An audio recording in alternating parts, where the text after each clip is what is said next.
ببخشین، واقعاً ببخشین. عنوانبندی اول برنامه رو قطع کردم، ولی خدا به سرشاهده هدفم گرفتن مچ شما نبود که داشتین تو دلتون میگفتین باشه فهمیدیم تاریخ قصه‌ایه که زنده ها از راه‌های رفته آدم‌هایی می‌نویسن که دیگه نیستن. بابا فهمیدیم دیگه، بس کن، 4 قسمت داری همینو میگی. عنوانبندی اول برنامه رو من قطع کردم تا 2 نکته مهم خدمتتون عرض کنم.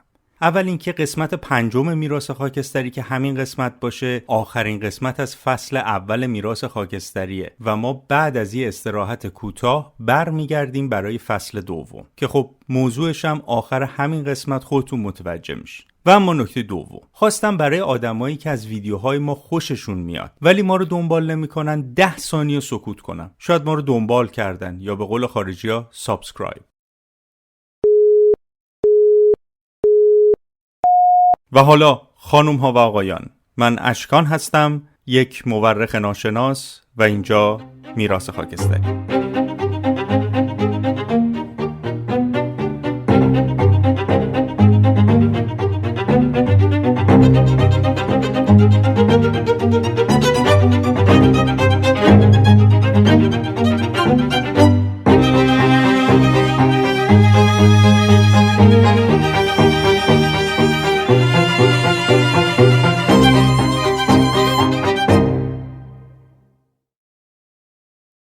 توی قسمت قبلی ما دیدیم که چطور میشه رخدادها و دوره‌های تاریخی رو به صورت کمی توضیح داد و بعد اون رو به صورت یک روایت تاریخی در آورد. ما دوره صفویه رو با همین دیدگاه از شکل کیفی در آوردیم و به صورت کمی توضیح دادیم و بعدش یه روایت کلی تاریخی از اون دوره رو ارائه کردیم. آخرش هم رسیدیم به این سوال که چرا شکوه ایران در دوره شاه عباس یکم که به اوج خودش رسیده بود به مرور از بین رفت و ایران به سوی فروپاشی سرزمینی حرکت کرد. جدای از انحطاط اقتصادی و سیاسی که از اواسط دوره صفویه شروع میشه، بعد از سقوط صفویان ایران درگیر جنگ‌های داخلی و خارجی به طور کلی ساختار خودش رو به عنوان یک واحد سیاسی از دست میده و ایران تا ظهور آقا محمد خان قاجار و البته بجز یه دوره‌ای در دوره نادرشاه که خودش یه قصه مفصلیه، یک کشور فروپاشیده محسوب میشه. از اوایل دوره صفویه حتی تو ایران هم صدای سنگین پای استعمار اروپاییان به وضوح به گوش میرسید. این توسعه طلبی که در تاریخ بشر به علت وسعتش یک پدیده جدید و بی‌نظیر محسوب میشه، حتما نمیتونست بدون پیشرفت‌های علمی و فنی برای اروپایی‌ها ممکن بشه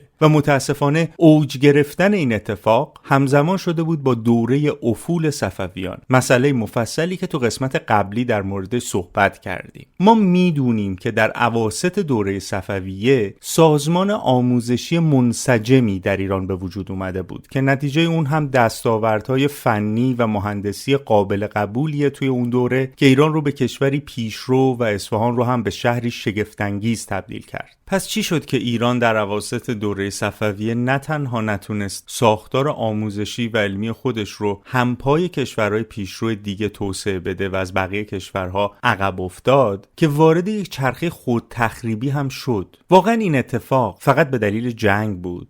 اینو باید در نظر داشت که اروپا هم در اون دوره درگیر جنگ بود و مخصوصاً امپراتوری عثمانی توان زیادی رو از اروپا گرفته بود. همزمان بسیاری از کشورهای اروپایی در خارج از مرزهای اروپا در جنگ برای توسعه مستعمره هاشون بودن. حالا بیاین این دوتا مسئله، یعنی نیاز به توسعه سازمان آموزشی برای رسیدن به دستاوردهای فنی جدید و درگیری در جنگ ها رو کنار هم بذاریم و بعدش از خودمون بپرسیم که چطور شد که اروپایی‌ها تونستن نظام علمی و آموزشیشون رو با وجود درگیر بودن توی جنگ توسعه بدن. ولی برای ایران سالهای سال طول کشید تا به نقطه آغاز کشورهای اروپایی برسه. برای رسیدن به این جواب باید به 700 سال پیش برگشت، به یک کارگاه کوچک در شهر ماینتز در آلمان.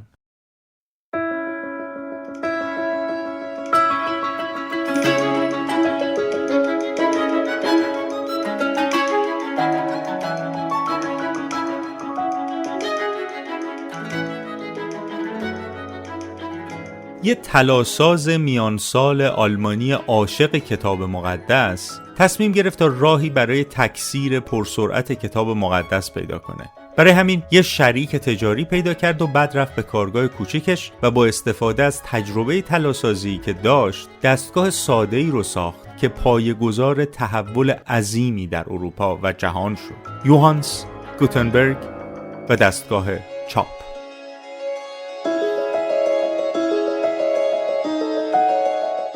ابتکار گوتنبرگ اونقدرام پیچیده نبود. اون حروف الفبا رو به صورت مکعب‌های کوچیک و به روش ریختگری از آلیاژی بر پایه سرب ساخت. با این روش میشد حروف رو به سرعت در کنار هم قرار داد و بعد از جوهرکشی با استفاده از پرس نقش حروف آغشته به جوهر رو روی کاغذ انداخت. با این روش به جای اینکه نسخه برداری از یک کتاب ماه‌ها و گاهی هم سال‌ها طول بکشه، میشد ظرف چند هفته با هزینه‌ای بسیار کمتر، نسخ بیشتر و کیفیتی بسیار بالاتر نسخه‌های متعددی از یک کتاب رو چاپ و منتشر کرد.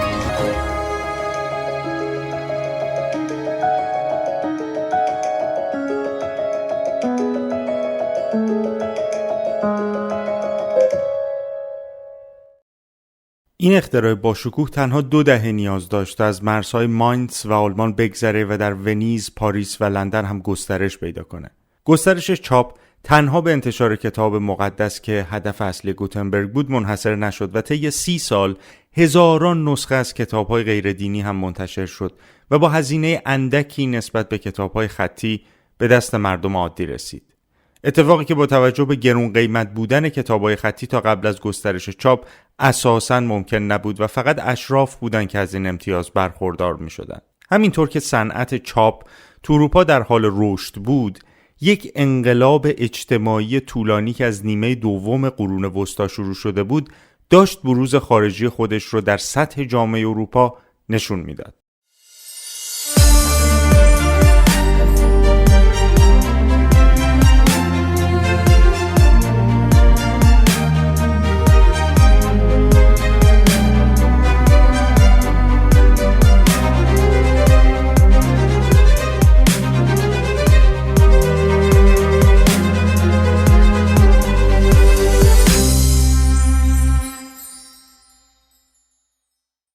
اولیش یه تحول سیاسی اجتماعی بود. ایده منشور کبیر یا مگنا کارتا که قدرت کلیسا و شاه رو مشروط می‌کرد و همینطور ایده دولت شهرهای ونیز و فلورانس که از نیمه دوم قرون وسطا شروع شده بود، حالا تأثیرش رو بر روی کل جامعه اروپا گذاشته بود و با ظهور و گسترش ایده‌های نیکولو ماکیاولی و مارتین لوتر در قرن 16 میلادی قدرت و جایگاه اجتماعی کلیسا و طبقه نجیب زادگان به صورت محسوسی رو به افول گذاشته بود.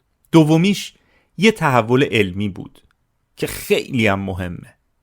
مرجعیت کلیسا در مسائل علمی کمرنگتر شده بود و به جاش این دانشمندا بودن که جایگاه اجتماعی بالاتری پیدا می کردن. و همین مسئله باعث شد که مدارس عالی که تا قبل از اون مدارسی با محوریت کلیسا و عملاً مدارس مذهبی بودن، به مرور به مدارسی غیر مذهبی با محوریت دانش بشری تبدیل بشن. این 2 اتفاق بزرگ زمینه تحول عظیمی رو در اروپا فراهم کرد که البته خودش داستان مفصل دیگه‌ایه که شاید یه زمانی بهش رسیدیم. حالا برگردیم سر قصه خودمون، یعنی صنعت چاپ و این سوال: آیا صنعت چاپ نقشی تو این توسعه داشت؟ کاری که صنعت چاپ انجام داد گسترش سریع افکار نو، علمی و غیر مذهبی تو جامعه بود. اتفاقی که سرعت پیشرفت کشورهای اروپایی رو نسبت به بقیه کشورها خیلی بالا برد. علاوه بر این، با افزایش بی سابقه منابع علمی هم هزینه تحصیل کاهش چشمگیری پیدا کرد و هم باعث افزایش ظرفیت مراکز آموزشی شد. تا قبل از اون با به آتش کشیده شدن کتابخونه ها یا غارت اونا و کشته شدن چند تا حکیم و دانشمند، علم از دسترس سرزمین شکست خورده خارج می شد. ولی حالا به کمک چاپ هیچ کدوم از این اتفاقا نمیتونست برای اروپا بیفته. در نتیجه نظام آموزشی اروپا نسبت به بقیه کشورها هم ارزونتر بود، هم وسیع‌تر شده بود و هم با آهنگ سریعتری داشت رشد میکرد و از همه مهمتر نسبت به بقیه نظام‌های آموزشی تو زمان خودش ثبات بیشتری داشت. درسته که سالها پیش از گوتنبرگ در دوران سلسله تانگ در چین دستگاه ساده‌ای برای چاپ به وجود اومده بود و تو زمان ایلخانی هم تو ایران دستگاه چاپ ساده‌ای برای چاپ اسکناس ساخته شده بود، ولی هیچ کدومشون نتونسته بودن جایگاه دستگاه چاپی که گوتنبرگ اختراع کرده بود و پیدا کنن. در مورد تاریخ دقیق چاپخونه در ایران چند تا احتمال مطرح میشه، ولی ما به قطعیت میدونیم که یه ارمنی به نام یعقوب ژان در سال 983 خورشیدی برابر با 1604 میلادی و در اواسط دوران شاه عباس یکم یه دستگاه چاپ از اروپا وارد ایران کرد. این یعنی چیزی در حدود 130 تا 150 سال بعد از اختراع دستگاه چاپ به وسیله گوتنبرگ برای اولین بار بود که ایرانیان پدیده چاپ رو تجربه می‌کردند. هرچند که زیاد هم تجربه موفقی نبود. احتمال داده میشه که به دلیل کیفیت بد جوهر و عدم ثباتش و همینطور اهمیت زیبایی خط و شاید از اون مهمتر قدرت و نفوذ منشیان و نسخه برداران که از امنیت شغلی خودشون ترس داشتن، چاپ زیاد مورد توجه قرار نگرفت. با این وجود اسنادی در دست هست که نشون میده ارمنی‌ها در حدود 1012 خورشیدی برابر با 1633 میلادی، یعنی چند سال بعد از درگذشت شاه عباس یکم و بر تخت نشستن شاه صفی یکم، به صورت گسترده و برای انتشار کتاب‌ها و ادعیه‌هاشون از چاپ سربی استفاده می‌کردند. آنش دو سن ژوزف، یک کشیش شاخه کارملی که در اواخر دوره پادشاهی شاه عباس دوم در سال 1038 خورشیدی برابر با 1660 میلادی به ایران رفته بود، در یه لغتنامه این که نوشته که خیلی هم لغتنامه جالبیه، یه فرهنگی فارسی به ایتالیایی، فارسی به فرانسه و فارسی به لاتین، به واژه‌هایی مثل باسمه کردن که یک کلمه ترکیه به معنای چاپ، یا قالب زدن، طبع نمودن، باسمه خانه یا باسمه چی اشاره کرده که نشون میده احتمالاً توی اون زمان هنوز و دست کم توی اصفهان نزد ارامنه چاپ رونقی داشته. شاردن هم توی کتابش به این مسئله اشاره کرده. خاطری که به سال 1054 خورشیدی برابر با 1676 میلادی در زمان شاه اسماعیل یکم، هشتمین پادشاه صفوی برمیگرده. شاردن نوشته که ایرانیان 100 دفعه تا حالا خواستند مطبعه داشته باشند. فواید و منافع آن را می‌دانند و ضرورت و سهولت آن را می‌سنجند، لکن تا حال کامیاب نشدند. برادر وزیر اعظم که آدم خیلی عالم و مقربی است، در سنه 1087 هجری قمری که همون تاریخ هست که بهش اشاره کردیم، یعنی 1054 خورشیدی، از من خواست تا عمله از فرنگ بیاورم. عمله اینجا همون تکنسیانه که امروز میگیم. از من خواست تا عمله از فرنگ بیاورم که این کار را به ایرانیان بیاموزد و کتب عربی و فارسی که من به او دادم به شاه نشان داد و اجازه گرفت. ولی وقتی پای پول به میان آمد همه چیز به هم خورد. این یعنی به همین سادگی ایرانی که در دوره صفوی حدود 150 سال، یعنی 5 نسل از اروپایی عقب افتاده بود، به دلیل عدم درک درست از اهمیت صنعت چاپ حاضر به سرمایه گذاری برای جبران این عقب ماندگی نشد و احتمالاً به همین خاطرم بود که ایران به مرور مشتریای خارجی ابریشمش رو از دست داد، چون علاوه بر این که ایران در کلیت نتونست با سرعت اروپا پیشرفت بکنه، طی چند نسل از فناوری عقب افتاد و در نتیجه نتونست چرخه تولید خودش رو بهینه بکنه. و خب روشنه که در چنین شرایطی محصول ابریشم ایرانی هم به لحاظ کیفیت و هم به لحاظ قیمت از رقابت جا میمونه. اتفاقی که به صورت مستقیم بر روی خیلی از شاخصهای توسعه سرزمینی در ایران اثرگذار بود. تأثیری که خب البته در قسمت قبلی مفصل در موردش صحبت کردیم. یکی از بزرگترین چالش‌هایی که تاریخ نگارا تو توصیف کمی تاریخ دارن، دسترسی به آمار قابل اتکاست. خیلی وقتا چنین آماری در دست نیست. ما یا باید به همون توصیفای کیفی اتکا کنیم یا اینکه تلاش کنیم تا با راه‌های خلاقانه‌ای برای توصیف یه دوره تاریخی تخمین عددی بزنیم، یا به قول قدیمی‌ها هر چی باشه کاچی به از چی. ما اینجا می‌خوایم یکی از این راه‌ها رو با هم بررسی کنیم. هدف چیه؟ تخمین درصد افراد باسواد یه جامعه. ولی اول باید ببینیم که باسواد یعنی چی. تعریف یه فرد باسواد تو دوره‌های مختلف تاریخی میتونه تفاوت بکنه. همینطور ممکنه که تو پژوهش‌های مختلف بنا به ضرورت‌های پژوهشی این تعریف تغییر پیدا کنه. اینجا ما به فردی باسواد میگیم که بتونه نام و نام خانوادگیش رو بنویسه. ممکنه بفرمایید که این چه تعریف بی‌پایه‌ای آخه. بعدم عرض میکنم که این یه تعریف پذیرفته شده برای بررسی‌های تاریخیه و شما ممکنه تعریف دیگه‌ای داشته باشین. در این صورت من پیشنهاد میکنم که حتما تعریف خودتون رو با ادله کافی توی مقاله بنویسین و بعد مقاله رو تو ژورنال‌های معتبر به چاپ برسونین و من به شما قول شرف میدم که اگه تعریف شما از طرف جامعه علمی پذیرفته شد، ما هم تعریف جدید شما رو چشممون میذاریم و از اون لحظه به بعد با تعریف شما جلو میریم. وگرنه تا اون موقع ناچاریم به همین تعریف اکتفا کنیم. یعنی چی؟ یعنی هر کسی که نام و نام خانوادگیش رو بتونه بنویسه ما باسواد تلقیش میکنیم. بر اساس رسمی که تو اروپا وجود داشت، آدما برای تایید اسناد نام و نام خانوادگیشون رو زیر سند درج میکردن. بنابراین اگه ما بتونیم اسنادی رو تو اروپا به صورت طبقه بندی شده و با ساختار به دست بیاریم، میتونیم تعداد افراد باسواد رو هم با تخمینی نسبتاً دقیق پیدا کنیم. خوشبختانه این اسناد تو اروپا به صورت سازمان یافته بایگانی میشده و در نتیجه اسناد زیادی در دست هست که میتونه تو این راه به ما کمک کنه. به این روش تو تاریخ نگاری کمی روش سنجش امضا یا سیگنچر متد گفته میشه. اسنادی که برای این روش بیشتر مورد توجه قرار میگیره اسناد ازدواجه و ما از همین روش برای سنجش میزان افراد باسواد توی اروپا استفاده میکنیم. همونطور که گفتیم تعداد افراد باسواد رو توی اروپا میشه با روش شمارش امضا تخمین زد. اما در مورد ایران چطور؟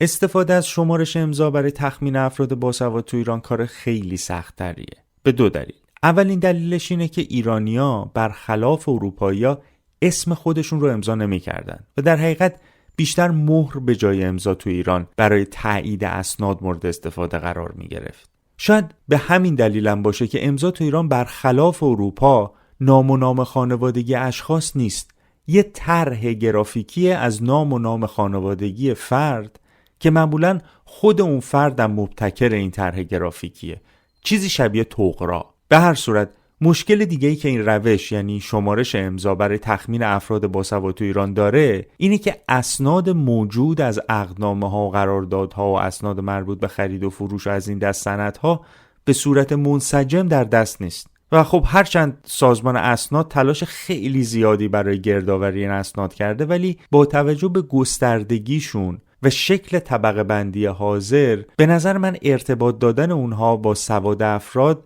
اگه نگم ناممکن کار خیلی سختیه. پس در مورد ایران چه کاری میشه کرد؟ در نبود آمار رسمی راهش استفاده از سفرنامه‌ها یا تواریخ مکتوب اون دور است. حالا یعنی چی؟ شاردن آماری از مدارس عالی تو اصفهان ارائه میکنه. ما همینطور تخمین خوبی از جمعیت اصفهان تو دوره صفویه داریم. به همین شکل میتونیم با یک مقایسه زمانی نسبت مدارس عالی به مکاتب رو هم به دست بیاریم و بر اساس توصیفایی که شاردن انجام داده میتونیم تعداد متوسط ظرفیت هر یک از این مدارس رو هم تخمین بزنیم. به همین صورت این امکان وجود خواهد داشت تا ما یه تخمینی از تعداد افرادی که تو مدارس و مکاتب دانش آموزی کردن رو به دست بیاریم. ولی این عدد با اعدادی که برای کشورهای اروپایی به دست اومده قابل مقایسه نیست. چرا؟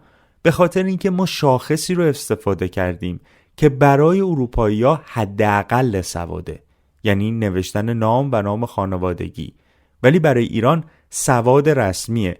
بنابراین اعداد مربوط به ایران رو باید همسان سازی کرد. بر اساس اطلاعاتی که ما تونستیم از کشورهای اروپایی به دست بیاریم، تعداد افرادی که توان نوشتن نامشون رو داشتن از 1.5 تا 2 برابر افرادی بودن که به مدرسه میرفتن، یعنی سواد رسمی به دست آورده بودن. ما همین ضریب رو برای همسانسازی اعداد استفاده میکنیم. نتیجه همه این تخمینا میشه چیزی شبیه این نمودار. حالا ببینیم که این نمودار به ما چی میگه. همونطور که میبینین تا سده 15 میلادی ایران در زمینه دانش آموختگی در بین کشورهای پیشرو قرار داره. ولی با ظهور دستگاه چاپ میزان دانش آموختگی و توان خوندن و نوشتن تو جوامع اروپایی با شیب بسیار سریعی در حال بهبوده. در صورتی که تو ایران با یه شیب خیلی ملایم این پیشرفت صورت میگیره تا سده 19 میلادی که دستگاه چاپ مجددا وارد ایران میشه و برخلاف دوره قبل چاپ به صورت یک صنعت در میاد. توی این زمانه که همپایه توسعه چاپ ما شاهد رشد سریع دانش آموختگی تو ایران هستیم. صفویان متاسفانه اهمیت دستگاه چاپ و تأثیرات ناشی از اون بر مناسبات جهانی رو درک نکردن. اگه دقت کنیم میبینیم که تو 150 سال اول بعد از اختراع دستگاه چاپ فاصله زیادی بین کشورهای پیشرو و بقیه کشورها به وجود نمیاد. ولی بعد از اون چرا؟ متاسفانه عقب ماندگی ایران باز هم برای 150 سال طول میکشه تا دست آخر در آغاز دوره قاجار اهمیت چاپ در ایران به درستی فهم بشه تا بالاخره ما شاهد دایر شدن اولین چاپخونه ها تو ایران باشیم. 10 نسل و 300 سال عقب افتادگی و حالا ایران پس از بیدار شدن از یک خواب 300 ساله در آغاز دوره قاجار.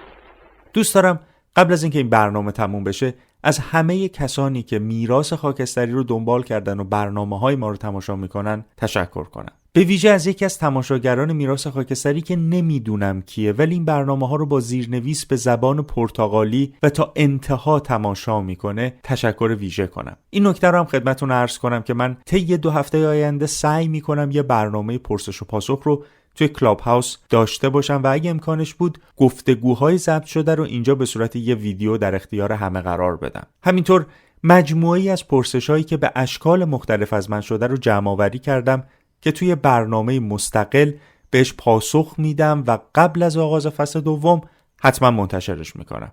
من اشکان هستم، یک مورخ ناشناس و شما میراث خاکستری رو به تماشا نشسته بودین. اگه از این برنامه لذت بردین ما رو دنبال کنین و اگر دوست داشتین نظراتتون رو برامون بنویسین که حتما میخونیم و اگه امکانش بود پاسخ میدیم. اینجا پایان فصل 1. تا فصل بعدی بدرود.